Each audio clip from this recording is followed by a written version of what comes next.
Welcome to the Catbird Quilts. I'm Kathy Martin, and today's video, I want to walk you through a great quilt pattern for men's dress shirts.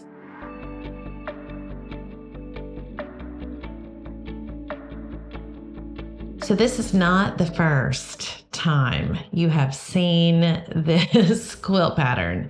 It is the Magnolia from Chelsi Stratton.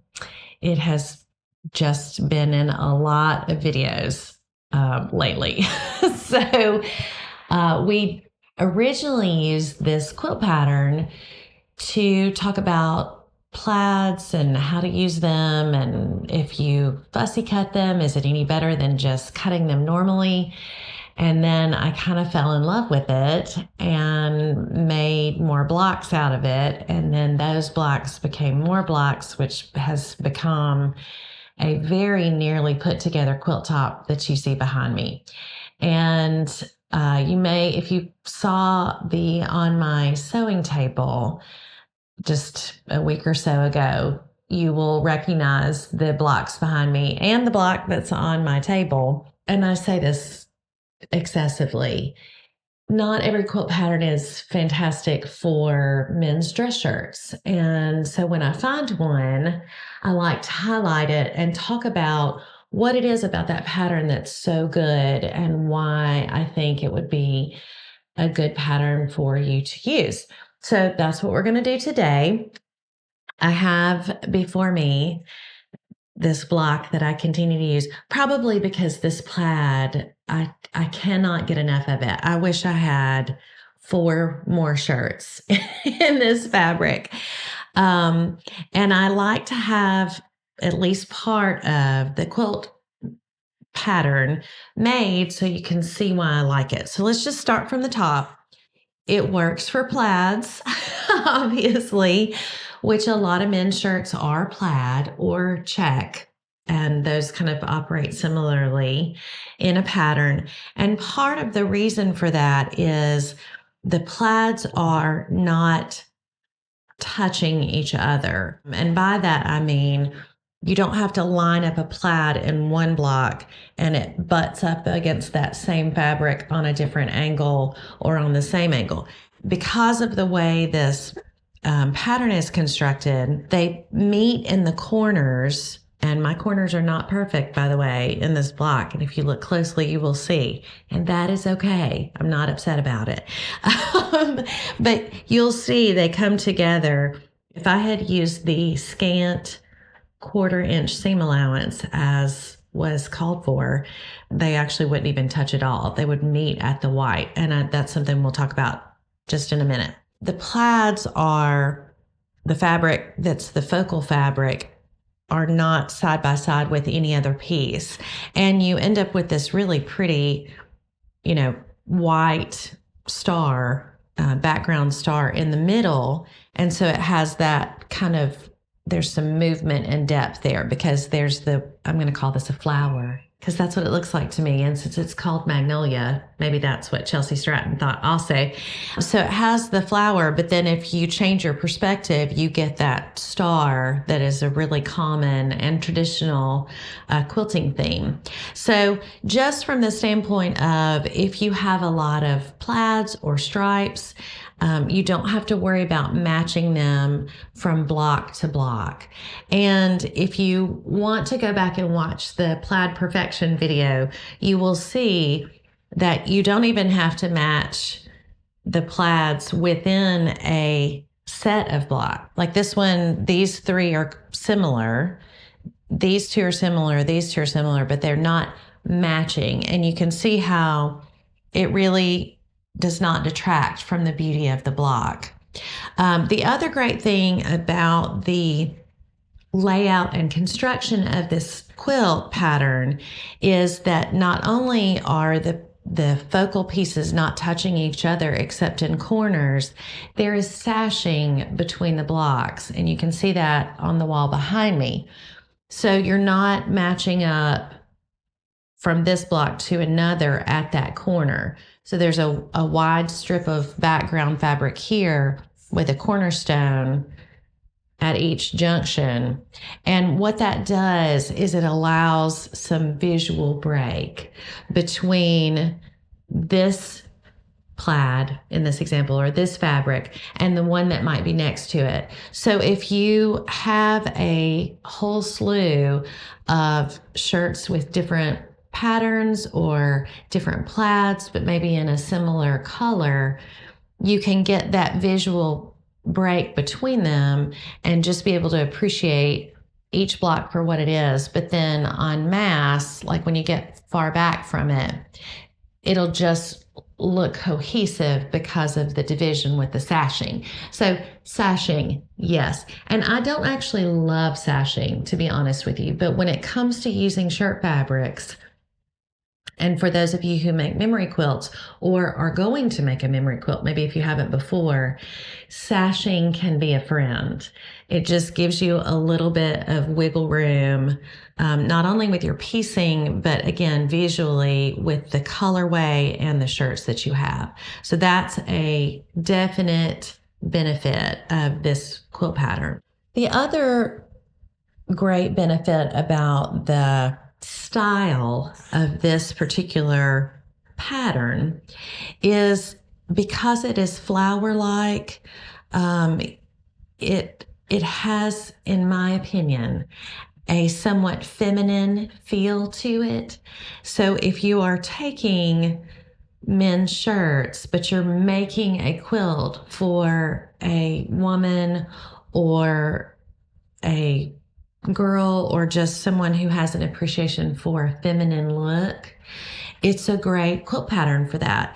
There are some quilt patterns that are very blocky, very squared off, and they can read masculine, especially if you are using kind of what is traditionally understood as masculine colors, like grays or tans and browns and blues.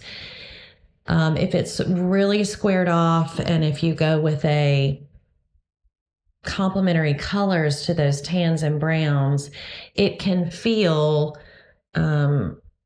masculine, for lack of a better term. But if you're making a quilt for a girl or for a woman and you want to have some softness, and I don't mean tactile softness, visual softness to it, this one is a good one.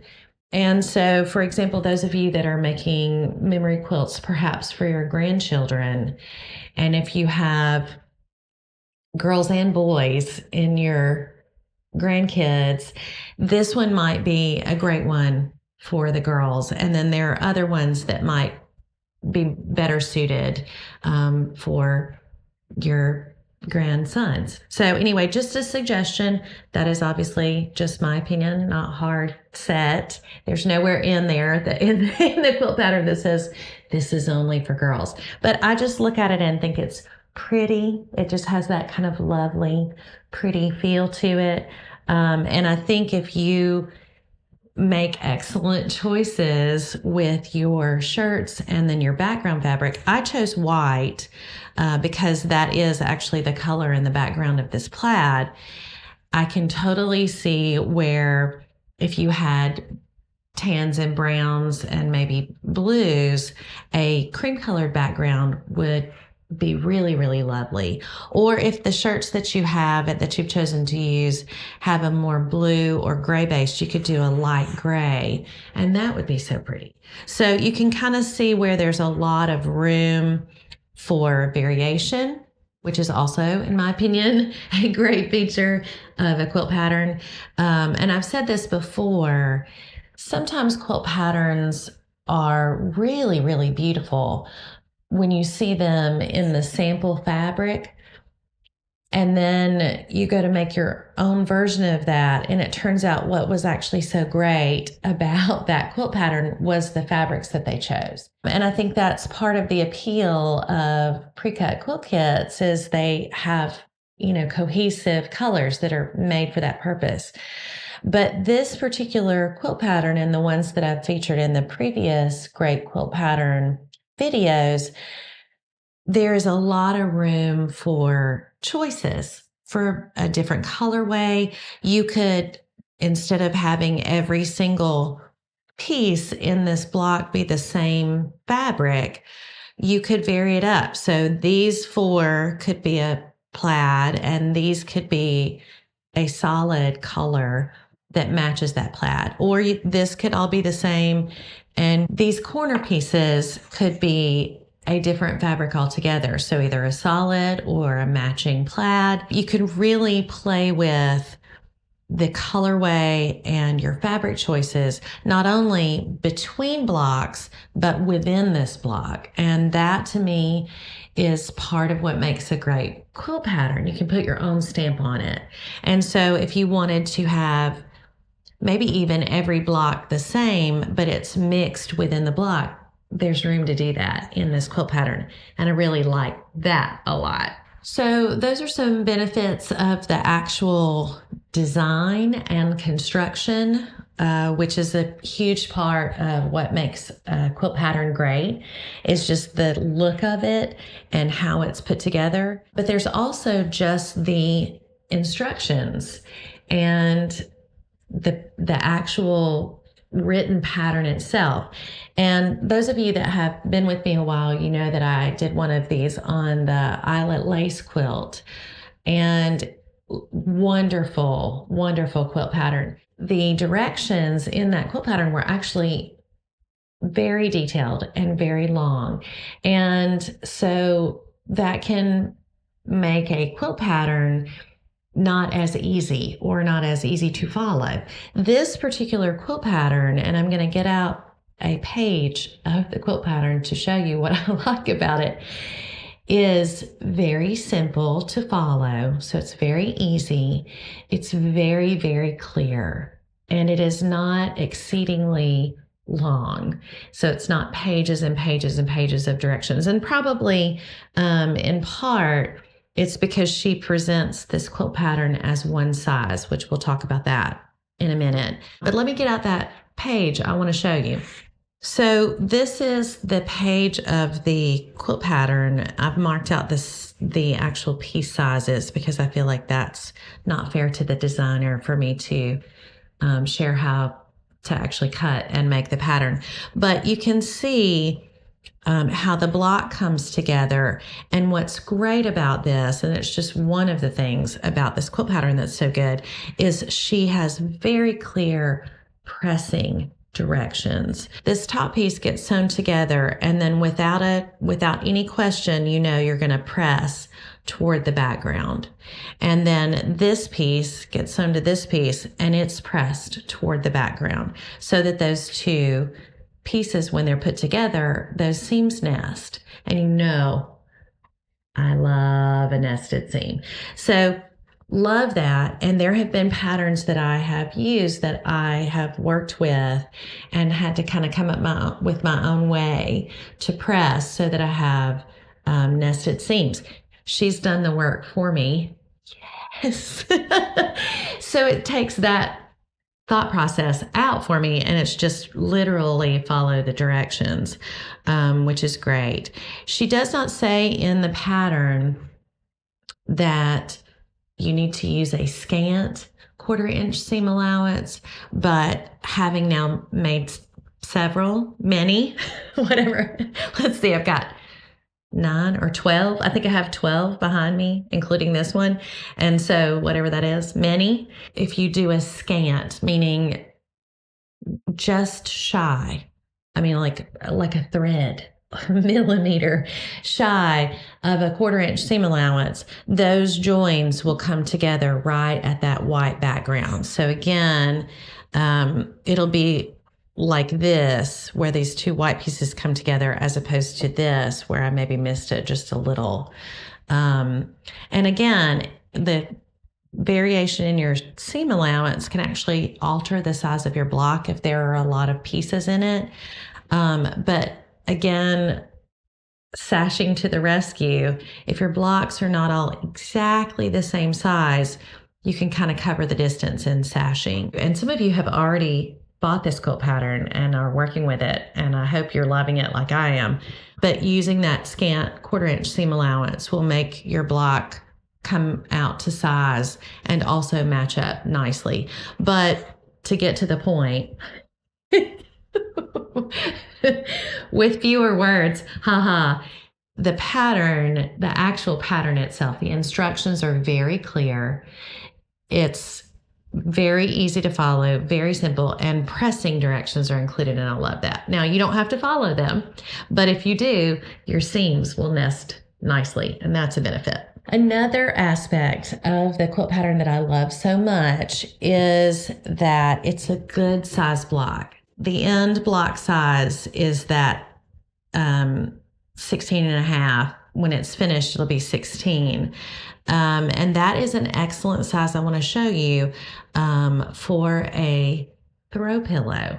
So for those of you that maybe are new at this and you want to try your hand, or maybe you're needing to make some sort of memory, quilted memory, something, maybe a quilt, but maybe you think, let me just make some throw pillows for somebody has like 18 grandchildren that commented. So if you had a whole bunch of gifts that you wanted to make for people that included the shirts of a loved one, a throw pillow is the way to go. So I'm going to stop and I want to show you one of the ways that I did that. When we did the Plaid Perfection video, we did 2 separate plaid shirts as examples.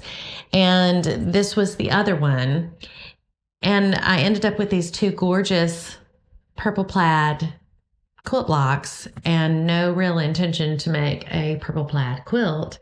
And so I thought, I think I'm just going to make throw pillows out of them, which there's more of a story on that to come.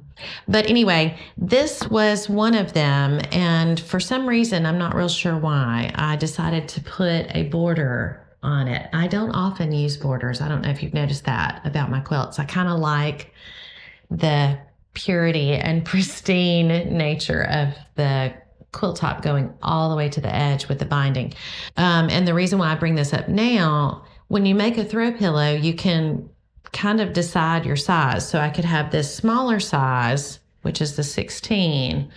I added 2-inch strips, so 2-inch border around it, just to give it a little more, I don't know, maybe a frame. Not real sure why I did that. It does help because it maintains your points on the edge of this particular quilt pattern. So if I had put binding here and was not watching, I could very easily clip those corners and my points not show. Now, some of you that won't bother you at all, I'm going to say I might be one of those people. But if you've worked really hard to make these beautiful points come together, it would be a shame to lose them to the binding. So I did put this border around it, and now it's just a little bit larger.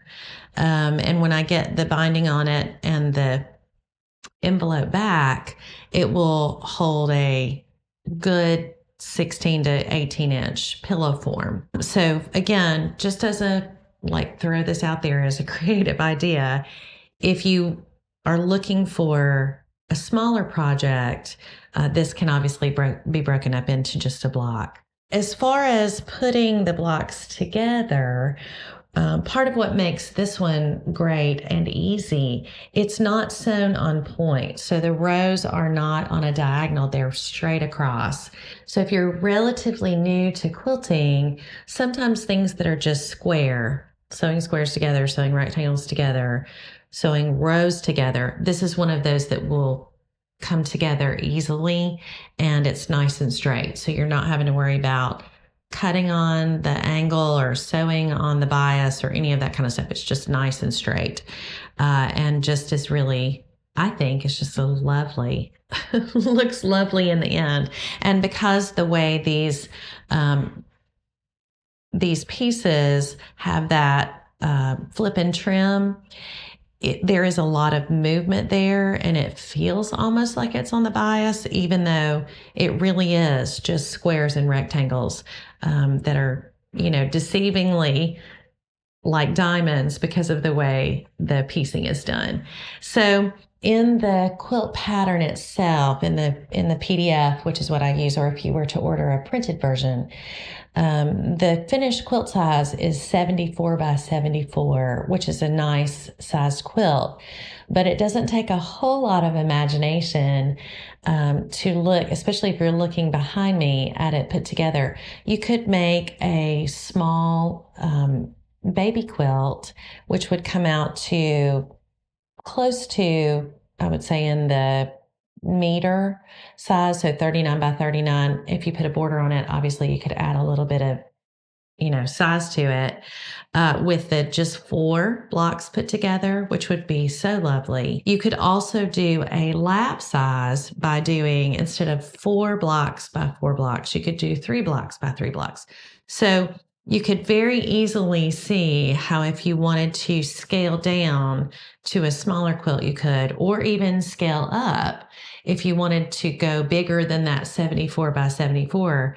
You just add another row and another column of blocks. So very easy to scale up or scale down, which is really great and nice. And because of that, and because it's, I think, somewhat, I hate to say obvious, but it is just kind of apparent. The designer of the quilt pattern did not put all of those detailed instructions, but you could just make more blocks and sew them accordingly. So that's lovely. And obviously, if you wanted to put a border on your whole quilt, you could do that too. So I think that's, I'm sure there's 1,000 other ways that it's great. The good ones, there really are. They're just great. Like the previous ones I've featured on my channel, the more that I make these blocks, the more features of it that I find that I like so much.